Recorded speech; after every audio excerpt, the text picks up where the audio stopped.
Hi.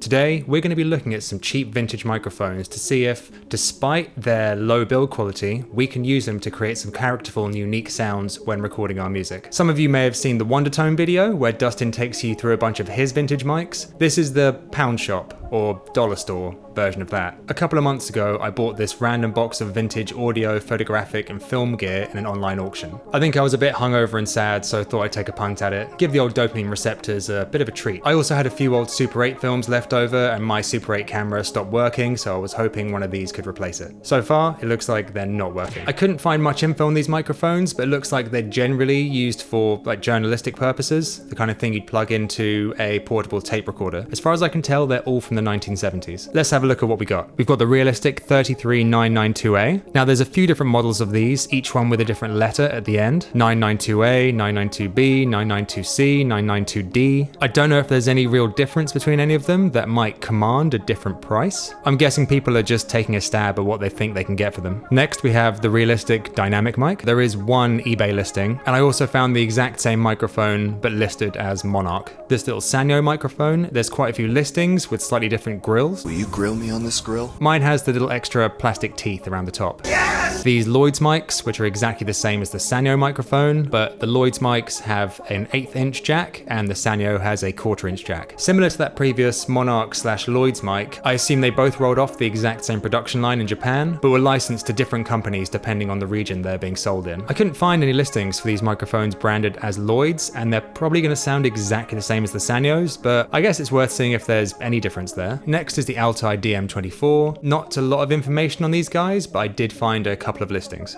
The realistic 331065 stereo condenser mic. Mine came with these little wind protectors. I'm probably going to take them off for the test. Not much information on this one, but apparently some people take them apart to use them as a Ghostbusters Geiger meter prop. Now I've decided to use an SM57 in this test as well. Firstly, as a modern standard reference that we can compare these microphones to, and secondly, as a potential reality check for when we're confusing vintage magic for something that could just be quite shit quality. To test out these mics, I'm going to put them in 3 different recording situations: acoustic guitar, synthesizer through guitar amp, and vocals. For the realistic stereo mic, I'll do both a hard left and right pan, and also just a central image. Are we going to get that sweet vintage, retro, analog, dirty, characterful, Tame Impala, vintage sound? Or is there a reason we might want to spend a bit more money on something a little bit higher quality? First, acoustic guitar. I placed the microphones about 4 inches away from the 12th fret of the guitar, with a bit of light EQ and compression in the UAD console. This is my dad's guitar from the 1970s, which I thought was an appropriate instrument to test these mics out with. In hindsight, I probably should have changed the strings, and I know, it's really dusty. I'm gonna restring it and give it a proper clean before I give it back to him.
One thing that you would have noticed is that there is a lot of noise in these recordings. I was tempted to denoise them with RX, but I decided to leave them as they were, just so you could get a proper idea of what you'd be dealing with when recording an instrument from this distance, especially if you're playing quite softly like I was, and compared to using a higher quality mic like an SM57. Next up, synth played through an amp. For this test, I also used a 1970s instrument, this time the Moog Prodigy. I recorded a short passage and then reamped it through the Fender Vibrochamp via the HX Stomp, with an SSL recreation just running flat in the UAD console. I cranked up the reverb on the amp because, in my opinion, you've got to use a bit of reverb or delay when recording a monophonic synth.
I think they all sounded pretty good. I had the microphone right up against the grill, so it wasn't really having to compete with any other sound in the room. And for a line like this, I think having a bit of dirt and scratchiness does make sense. It's definitely a lot more forgiving than recording the acoustic guitar. And now finally, vocals. I used my vocal chain in the UAD console, just a bit of EQ and compression. I decided not to use any reverb for this test, just so I could be as pure and direct as possible for my tribute to the master. Also, sorry, I should have used a pop shield. Please excuse any plosives and S's.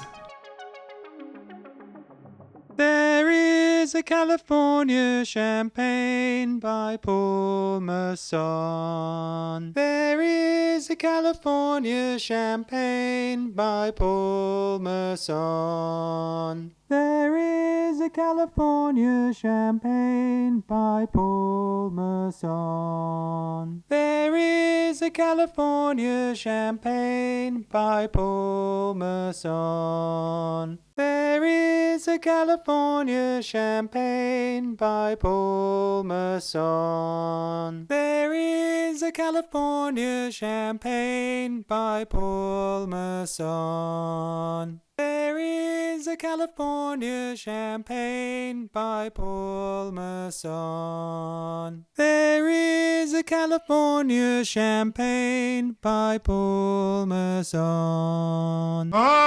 So there you have it. What do you think? There were two microphones that really stuck out to me. Number one, the first realistic microphone. The top end is either really hyped or there's just no low end whatsoever. And secondly, the alti seems to be the other way around. Sounds like there's a pretty hefty high cut on it. They all have a thing that they do, and they do sound pretty interesting. I think you've got to make sure that the thing you're recording is quite loud and quite direct, otherwise you are competing with maybe weak capsules and underlying noise. Now, I'm sure there's a certain amount of this sound you could recreate with EQ, but I don't think you'll be able to capture the exact character of using this kind of mic. If you're using something like this, then I guess what you're really looking for is the rough imperfection that comes with it, and I think that's kind of what draws us to vintage sounds. So I guess the best way to use a microphone like this is to really lean into the low quality of it. They can make for really cool intros or outros of songs or middle sections where you want to give a feeling of fragility or vulnerability or make it feel like an old AM radio. They open the door for a lot of creative choices, but I think you should still be wary of falling into that authentic vintage trap where maybe the better idea is saving your money and buying something a bit more versatile like an SM57. Anyway, let me know, did you have any favorites? Any that you thought just sounded bad? If you want to support me, please head over over to Bandcamp and buy my music. Like, subscribe.